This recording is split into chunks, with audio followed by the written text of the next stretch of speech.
За само 3 години 457 животи изгаснале на македонските улици и патишта. Извештајот на Државниот завод за ревизија покажува дека од 2020 до 2023 година се случиле повеќе од 30.000 сообраќајни несреќи.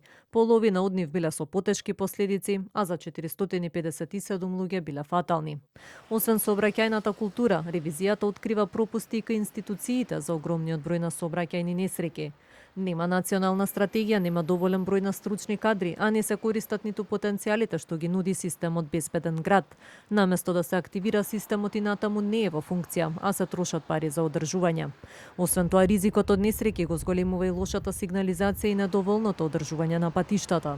Извршените анализи, спроведените инспекции на безбедноста на сообраќајот од ангажираните експерти за потребите на ревизијата упатуваат на висок степен опасност на деониците, предмет на анализа, незадоволителна хоризонтална и вертикална сигнализација, лошо одржување на коловозите, кои може да предизвикаат сообраќајни незгоди со последици од истите.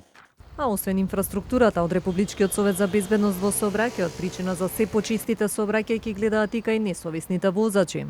Поминување на црвено, неприлагодена брзина, возење под дејство на алкохол, но и според мене, и според многумина, недоволната концентрираност и внимавање во сообраќајот. Сообраќајната култура, како резултат на сообраќајната култура имаме исто така доста сообраќајки, лошо паркирање, претекнување, поминување на жолто, непочитување на пешачки премин, или па од друга страна пешаците не гледаат лево десно, туку преминуваат без разлика дали се во право, и пешаците нели подлегнуваат под законските одредби, никој не е над законот, значи ако сте пешак, не значи дека по секоја цена имате предност. И ние за такви работи, сето тоа е причина на човечкиот фактор. Од МВР велат дека камерите на Безбеден град ќе почнат да снимаат од следната година, со што очекуваат да се зголеми безбедноста во сообраќајот. Сообраќајниот прекршок ќе биде документиран со соодветни технички средства и уреди за снимање, при што сопственикот на возилото ќе биде известен за сторениот сообраќајен прекршок.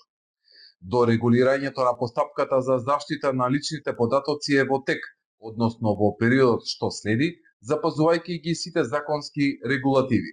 По ревизијата дадени се и препораки за надминување и подобрување на состојбите во делот на правната и стратешката рамка, но и во делот на зајакнување на човечките и технички капацитети на институциите за зголемување на безбедноста во сообраќајот.